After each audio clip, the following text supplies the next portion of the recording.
کیوں ہماری دعائیں اٹکی ہوئی ہیں کہ ہم باغی لوگ ہیں، ہم باغی مسلمان ہیں۔ شام پہ پہلا اٹیک ہوا، عمرو بن عاص رضی اللہ تعالیٰ عنہ 8,000 کا لشکر، ان کو روم کو خبر ہو گئی تھی تو انہوں نے 1,00,000 کا لشکر بھیج دیا تھا۔ جرجیس اس کا سالار تھا، رومن بادشاہ کا بھائی، تو وہ 8,000 1,00,000 نے ان کو گھیرے میں لے لیا۔ تو حضرت واصلہ رضی اللہ تعالیٰ عنہ اس جنگ میں شریک ہیں، وہ کہتے ہیں کہ ہمیں یقین ہو گیا آج ہماری قبریں یہاں بنے گی، اور عرب کی عادت تھی جنگ میں شعر پڑھتے تھے ابھارنے کے لیے، لیکن حضرت واصلہ فرماتے ہیں اس دن ہمیں شعر بھول گئے، ہماری زبان پہ ایک لفظ تھا، یا رب محمد انصر امت محمد، اے رب محمد امت محمد کی مدد فرما۔ کہ یہ ہماری زبان پر تھا، تلوار ہاتھ سے چل رہی تھی، زبان اللہ کو پکار رہی تھی۔ حضرت عبداللہ بن عمر، حضرت عمر کے بیٹے بھی اس جنگ میں شریک ہیں، فرماتے ہیں جب سورج ڈھلا تو ہم بار بار آسمان کو دیکھ رہے تھے، میں نے جب اوپر نگاہ دوڑائی تو میں نے دیکھا انفرجت فی السماء فرجۃ، آسمان کا دروازہ کھل گیا، وخرجت منہا خیول شہب، اور اس سے شہابی رنگ کے گھوڑے اور ان کے اوپر سوار، ان کے سروں پہ سفید پگڑیاں، اور سب سے آگے ایک سوار تھا جس کے ہاتھ میں لمبا نیزہ تھا، وہ وہاں سے پکار رہا تھا، ابشروا یا امت محمد، اے امت محمد تمہیں بشارت، قد اتاکم اللہ بالنصر، اللہ تمہاری مدد کو آ گیا۔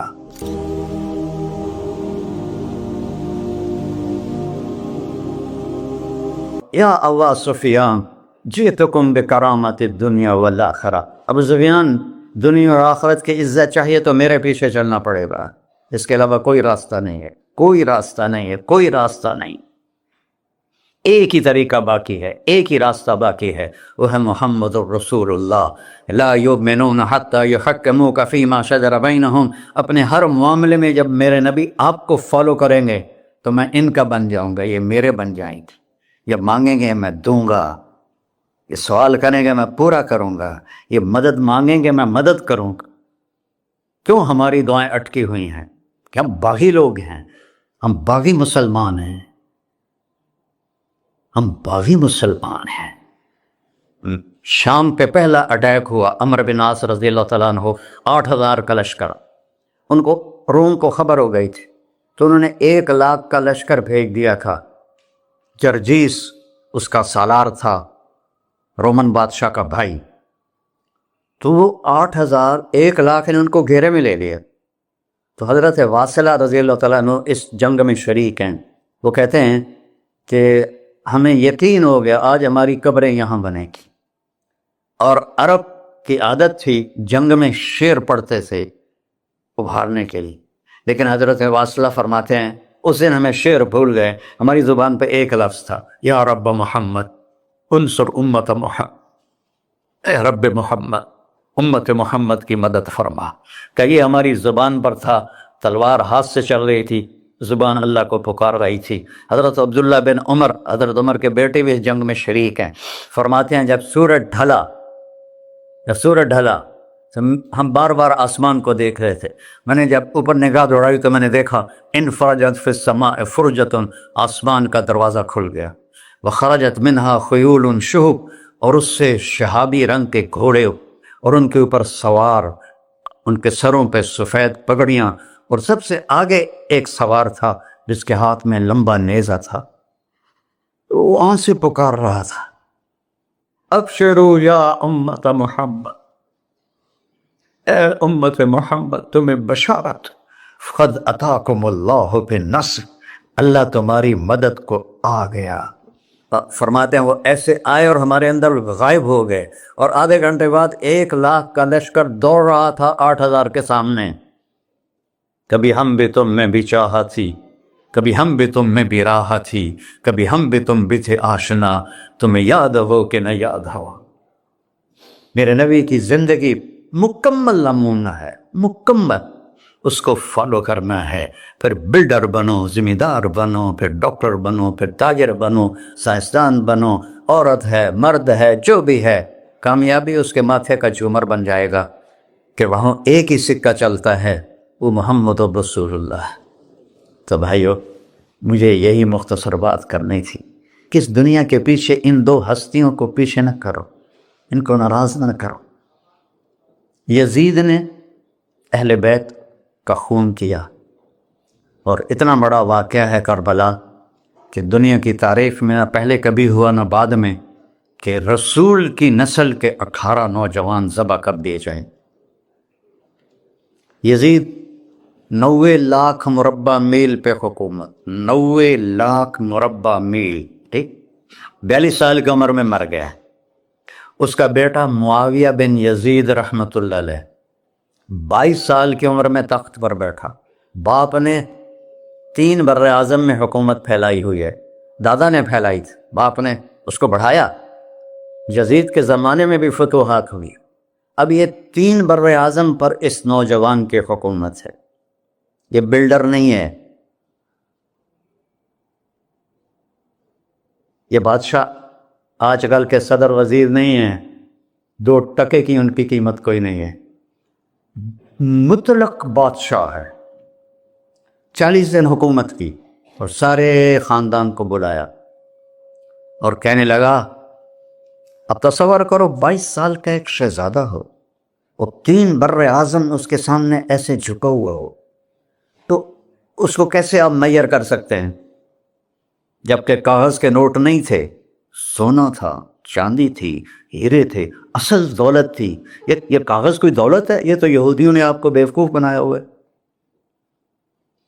انہیں سب کو اکٹھا کیا، اس نے ایک چھوٹا سا خطبہ دیا، کہنے لگا، کانا ابی جبارن، میرا باپ ظالم تھا، اس نے اہل بیت کا خون کیا، اور جس تخت کے نیچے اہل بیت کا خون ہو میں اس پہ لعنت بھیجتا ہوں، یہ ہے تمہاری سلطنت، جس کو چاہو دے دو، میں بری ہوں۔ 3 بر اعظم کی حکومت اللہ رسول پہ قربان کر کے گھر بیٹھ گیا، اور آج اس کو کس عزت کے ساتھ میں سنا رہا ہوں۔ اس کے باپ کو بولتے ہوئے میرا لہجہ کیسا تھا، اور اس کے بیٹے کو بولتے ہوئے میرا لہجہ کیسا ہے۔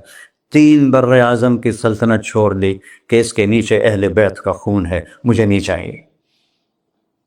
تو اللہ اور اس کے رسول کو راضی کرنے کے لیے بڑے سے بڑا سودا بھی سستا ہے، بڑے سے بڑا سودا بھی سستا ہے۔ ایک صحابی آئے، یا رسول اللہ، میرا پڑوسی ہے، اس کی کھجور ایسے میرے گھر میں آتی ہے، اس پر جب پھل پکتا ہے تو وہ گرتا ہے، میرے چھوٹے چھوٹے بچے اٹھا کے کھانے لگتے ہیں، ادھر سے بھاگ کے آتا ہے ان کے منہ سے نکال لیتا ہے۔ اس کی تو محنت کریں کہ اتنی سخت، وہ منافق تھا، اس کی اتنی سختی نہ کرے۔ تو آپ نے اسے بلایا، کہا بھائی ایک سودا کرتے ہو؟ کہا جی، یہ کھجور مجھے دے دو اور میں جنت میں کھجور دن لے کے دیتا ہوں۔ کہنے لگا، یا رسول اللہ، کوئی اور آپ فرماتے تو میں ضرور حاضر کر دیتا، یہ کھجور تو مجھے میرے بچوں کو بہت پسند ہے، میں تو معافی چاہتا ہوں۔ اٹھائی منافق، تو اس نے معافی مانگنی تھی۔ وہاں ایک صحابی بیٹھا تھا، ابو الدحداح، جب وہ چلا گیا تو کہنے لگے، یا رسول اللہ، اگر میں آپ کو یہ کھجور لے کے دے دوں تو مجھے جنت میں کھجور لے کر دیں گے؟ کہنے لگے ہاں، سودا پکا ہے۔ تو وہ گیا اس کے پیچھے، کہنے لگا، بھائی کھجور بیچو گے؟ کہا نہیں۔ کہہ رہے بھائی بیچ دو۔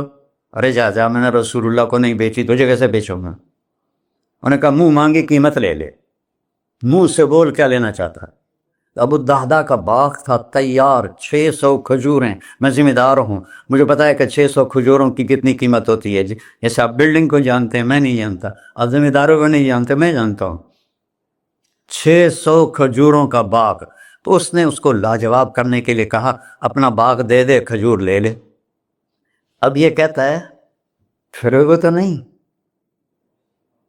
آپ لوگ تاجر بیٹھے ہیں، اس کے بول کی طاقت دیکھو، اس سے کہہ رہا ہے اب معاہدے سے پھرو گے تو نہیں؟ انہوں نے کہا میں پاگل ہوں جو پھرا، میں نے 600 کھجوروں کا باغ لگ پھر۔ انہوں نے کہا چل ڈن، 600 کھجوروں کا باغ تیرا اور یہ کھجور میری۔ اور وہاں سے سیدھا گیا اپنے باغ میں۔ کھجوروں کا زمانہ تھا تو مدینے والے کھجوروں کے پھل کے زمانے میں باغ میں شفٹ ہو جاتے تھے، چھوٹے چھوٹے بنائے ہوتے تھے کمرے، وہاں بچے وہ سب رہتے تھے، کھجوروں کی پہرہ داری بھی اور توڑنا بھی۔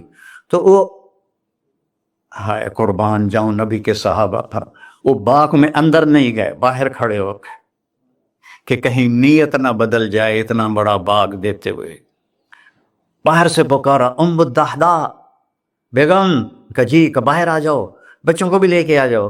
کیا ہوا؟ کہا میں نے باغ بیچ دیا۔ انہوں نے کہا کتنے میں؟ کہ جنت میں کھجور مل گئی۔ وہ کہنے لگی ربح البیع ربح البیع ربح البیع، واہ ابو الدحداء کیا سودا کیا تو، کیا سودا کیا تو۔ ارے کہ عورتیں زیادہ شور میں جاتی، مروا دیتا ہے کہ بچے کے تو کھاسیں تمہیں کہ تو کھاساں، کہ ربح البیع۔ اس کے بعد بھاگا ہوا آیا اللہ کے نبی کے پاس، یا رسول اللہ میں نے کھجور خرید، آپ اس انصاری کو دے دے۔ تو آپ نے پوچھا کتنے میں خریدی ہے؟ کہ سارا باغ دے دیا ہے، کھجور لے لی۔ آپ نے کہا پہلا سودا کینسل، کم من عذق رداح ودار فیاح لأبی الدحداء۔ اب تیرے لیے میں دیکھ رہا ہوں تیرے رب نے جنت میں کھجوروں کے باغ لگا دیے ہیں، اور تیرے کوٹھے کی جگہ کھجوروں میں محل بنا دیے ہیں سونے چاندی کے۔ جنت میں تو مٹی نام کی شے کوئی نہیں، لوہے نام کی شے کوئی نہیں، ایک ہر گھر ایک انچ سونے کی، ایک چاندی کی، ایک زمرد کی، ایک یاقوت کی، مشک کا گارا اور زعفران کی گھاس، اور اس کا لنٹر اللہ کا عرش ہے۔ تو سودے کر گئے، اب سب کچھ کرو لیکن اللہ رسول کو پیچھے نہ چھوڑو، کیونکہ ہمیشہ تو زندہ نہیں رہنا، چلے جانا ہے۔ دنیا میں سب سے بڑا محل بنایا تھا کسریٰ نے، نوشیروان کے پوتے خسرو پرویز نے، جس نے ہمارے نبی کا خط پھاڑا تھا۔ 40,000 پلرز پر وہ گھر تھا۔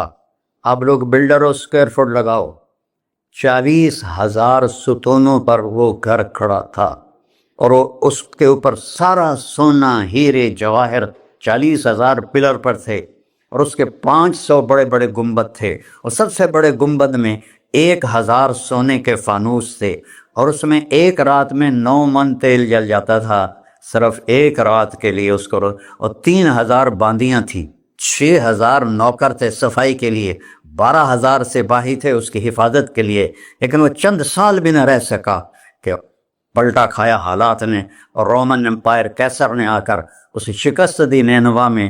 ہمارے نبی کے خط پھاڑنے کے بعد آپ نے فرمایا تھا کسریٰ نے اپنا ملک پھاڑ دیا، تو وہ آیا، وہ شکست کھائی کسریٰ نے اور بھاگ گیا، اس نے سارے محل کو آگ لگایا، مٹی کا ڈھیر بنایا، اور مسلمانوں میں سب سے بڑا محل بنایا اندلس کے بادشاہ عبد الرحمن نے الثالث نے، 4,316 پلر پر تھا وہ گھر، اور پورے یورپ میں اس کی دھاک تھی، ہر طرف سے ہیرے آ رہے ہیں، موتی آ رہے ہیں، جواہر آ رہے ہیں، پورے پلر، پوری چھت سونے سے بنی تھی، اور پورے پلروں پر ہیرے جواہرات تھے، اور باہر ایک بڑا تالاب تھا، کس کا؟ پارے کا، پانی کا نہیں، پارے کا۔ اس میں کیا کرشمہ تھا؟ اس کو اس اینگل سے انجینئرز نے بنایا تھا کہ سورج کی شعائیں جب پارے پر پڑتی تھیں تو پارا تو ہلتا ہے، کھڑا نہیں رہتا، تو شعائیں ایسے ایسے ڈانس کرتے کرتے کرتے محل پہ پڑتی تھیں، تو لگتا تھا پورا محل رقص کر رہا ہے۔ اب میں وہاں گیا تو ایک کوٹھے کے سوا وہاں کچھ بھی نہیں تھا، وہ بھی کوٹھے کی چھت نیچے گری ہوئی تھی۔ تو آپ لوگوں کو دیکھو، ہمارے نبی پہ قربان جائے، انہوں نے ہمیں کیسی پیاری زندگی دی۔ وضو سے پہلے ایک دعا سکھائی ہمارے نبی نے، ہم 5 دفعہ تو کم از کم کرتے ہیں وضو، کہ اللہم اغفر لی ذنبی ووسع لی فی داری وبارک لی فی رزقی، دنیا بھی جوڑ دی آخرت بھی، یار میرے گناہ معاف فرما، مجھے بڑا گھر دے، مجھے کھلا گھر دے، مجھے کھلا گھر دے، اور میرے رزق میں برکت دے۔ کھلا گھر اللہ کی نعمت ہے، آپ لوگوں کو میسر کر رہے ہیں سہولتیں، آپ کو اجر ملے گا اگر اس میں جھوٹ نہ ہو، سود نہ ہو، کھوٹ نہ ہو، ہیرا پھیری نہ ہو، وعدہ خلافی نہ ہو، تو یہی آپ کی جنت کا راستہ ہے۔ تو اللہ رسول سے صلح کر لو بھائیو، بس میری اتنی گزارش۔ اور آخر میں ایک حدیث سناتا ہوں، 10 لاکھ حدیثیں ہیں میرے نبی کی، ایک سناتا ہوں، ساری کور ہو جائیں گی۔ ایک تو ہے فرض، نماز نہیں چھوڑنا، روزہ نہیں چھوڑنا، زکوٰۃ نہیں چھوڑنا، حج فرض ہے نہیں چھوڑنا۔ اس کے بعد میرے نبی نے کہا 4 چیزیں مجھ سے لے، 5 میں نہیں کہیں، کہ 4 باتیں مجھ سے لے لو، صرف 4 باتیں مجھ سے لے لو، دنیا بھی تمہاری ہے، آخرت بھی تمہاری. سبحان اللہ. اور اس سے زیادہ کیا آسانی دے میرا نبی. اتنے 100 نفل پڑھو ہوتے، اتنے عمر کرو ہوتے، اتنے حج کرو ہوتے، اتنی تہجد پڑھو ہوتے، تو سارے مر گئے اس سے. 4 باتیں لے لو، دنیا میں بھی مزہ رہے گا، آخرت میں. پہلی بات کیا ہے؟ صدق و حدیث. ہر معاملے میں سچ بولنا، جھوٹ نہ بول. ایک صحابی نے پوچھا یا رسول اللہ مسلمان بزدل ہو سکتا ہے؟ آپ نے کہا. کنجوس ہو سکتا ہے؟ آپ نے کہا. جھوٹ بول سکتا ہے؟ کہ نہیں، جھوٹ نہیں ہو سکتا. سچ بول، سچ کی قیمت ادا کرو. حفظ و امانت، کسی کو دھوکہ نہ. چیز کوئی اور ہو، دکھا کوئی اور رہے ہو، میٹیریل کوئی اور ہے، بتا کوئی اور رہے ہو. حفظ و امانت، دیانتداری سے کام کرو، کسی کو دھوکہ نہ دو. آپ نے فرمایا میں اپنے امتی سے ہر گناہ کی توقع رکھتا ہوں، بشر ہے بیچارہ، لیکن میرا امتی ہے تو 2 نہیں کرے. واہ یا رسول اللہ، آپ نے کیا چاہا اور ہم نے کیا کیا. کہ 2 کام نہیں کرے گا، ایک جھوٹ کبھی نہیں بولے گا، ایک دھوکہ کبھی نہیں دے گا. اور سب ہمارے، میں تو 100 ملک پھرا ہوں، مسلمان جھوٹ اور دھوکے میں پھنسے پڑے، غرق ہوئے پڑے، چاہے عربی ہیں چاہے غیر عربی ہیں، مالدار ہیں فقیر ہیں، اس گندگی میں سب ڈوبے ہوئے ہیں. تو صدق و حدیث، سچ بولو. حفظ و امانت، دھوکہ نہیں دیا. تیسری کیا ہے؟ حسن و خلیقت، اخلاق اچھے کر. اخلاق اچھے کر. اور اخلاق اچھے کرنے کے لیے ایک کام کر لی، اس کو تالا لگا، صرف ایک کام. اس سے کوئی گالی نہ نکلے، جھوٹ نہ نکلے، غیبت نہ نکلے، طنز نہ نکلے، بے عزت نہ کرو.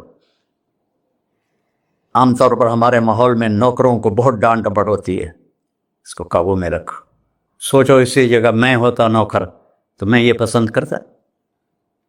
اپنے اخلاق کی چابی ہے زبان کا میٹھا بول، اور خاص طور پر والدین کے ساتھ، اور سب سے زیادہ اہم بیوی کے ساتھ.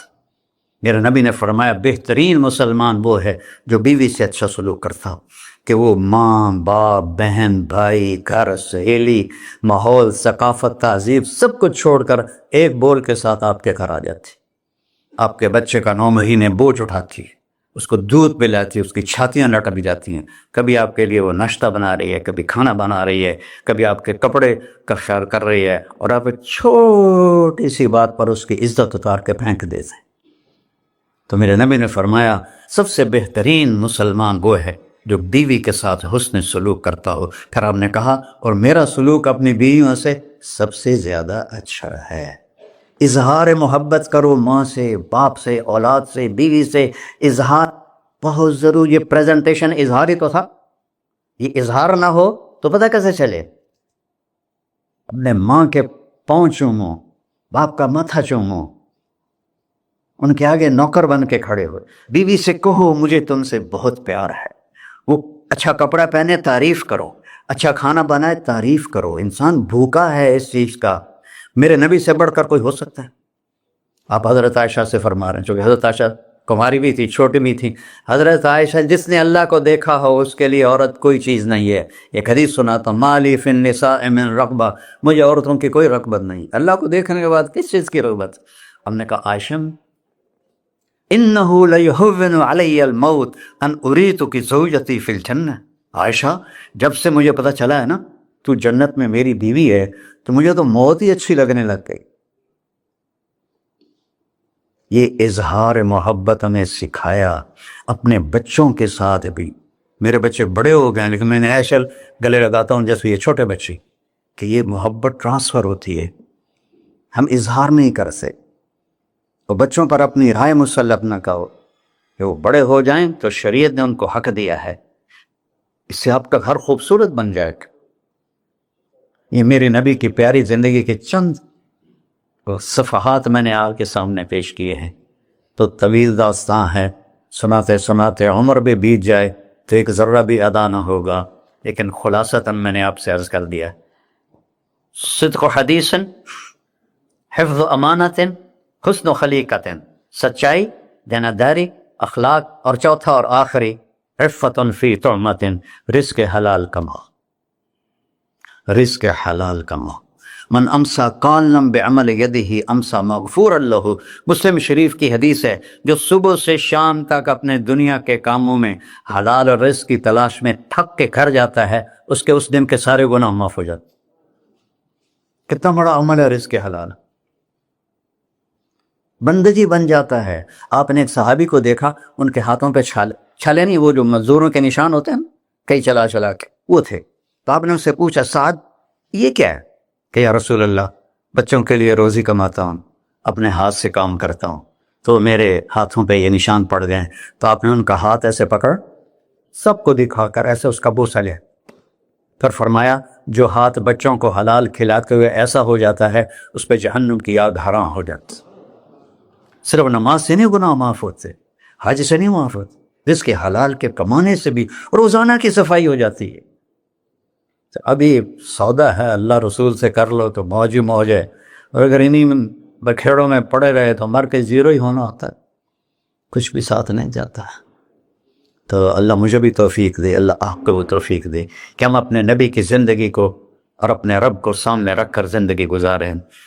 اور آپس میں اگر لڑے ہوئے ہو صلح کر لو، آپس میں کوئی لڑو، دیکھو جھگڑا ہو جاتا ہے، بول چال بند نہ کرو، جھگڑا ماں سے بھی ہو جاتا ہے، باپ سے بھی، بیوی سے، بول چال بند نہ کرو، نہیں بس ساڈا بائی کاٹ۔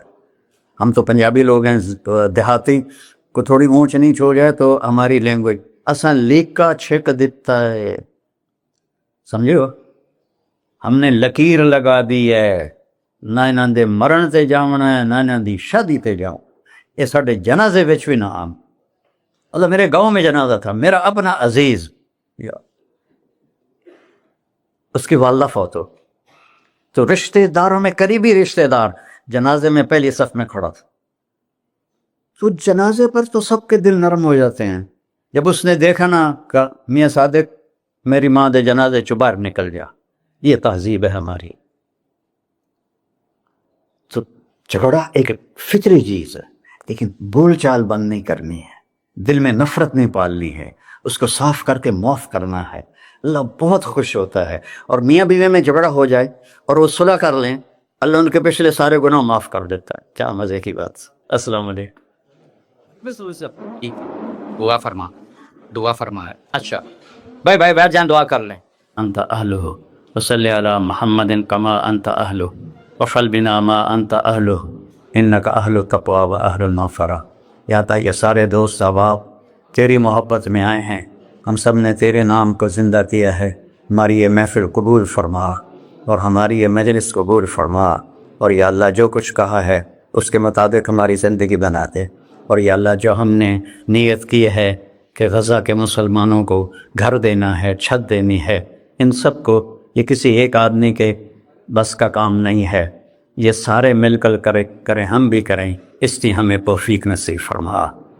تیرے نبی کا فرمان ہے جو میری امت کی دنیا کا خیال نہیں کرتا وہ مجھ سے نہیں ہے، اور اس وقت سب سے محتاج امت غزہ کے اہل ایمان ہے۔